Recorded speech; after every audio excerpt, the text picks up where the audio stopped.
Pemirsa, sejak awal tahun 2025, puluhan kejadian bencana terjadi di Kabupaten Bangli. Badan Penanggulangan Bencana Daerah dan Pemadam Kebakaran BPBD Damkar Kabupaten Bangli mencatat puluhan kejadian bencana yang terjadi menyebabkan kerusakan signifikan dengan estimasi kerugian mencapai miliaran rupiah. Adapun bencana yang paling banyak terjadi dalam kurun waktu 1 Januari hingga 10 Februari 2025 adalah pohon tumbang akibat terjangan angin kencang sebanyak 35 kejadian, disusul tanah longsor 19 kejadian. Selain itu tercatat 1 kejadian banjir bandang dan 3 kejadian kebakaran dengan rincian 2 kebakaran pemukiman dan 1 kebakaran rumah ibadah. Kepala Pelaksana BPBD Damkar Kabupaten Bangli Iwayan Wardana mengatakan tidak ada laporan mengenai korban jiwa akibat bencana-bencana tersebut.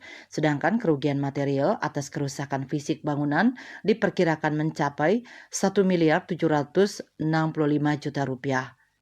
Wardana menjelaskan data ini baru mencakup kerusakan fisik bangunan dan belum termasuk nilai total kerugian.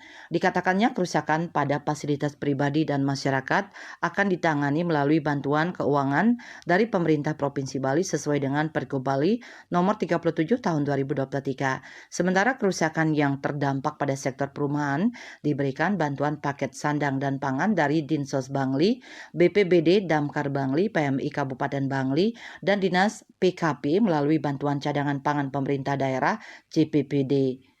BPBD Damkar Bangli terus berupaya untuk menangani dampak bencana dan memberikan bantuan yang diperlukan bagi masyarakat yang terdampak.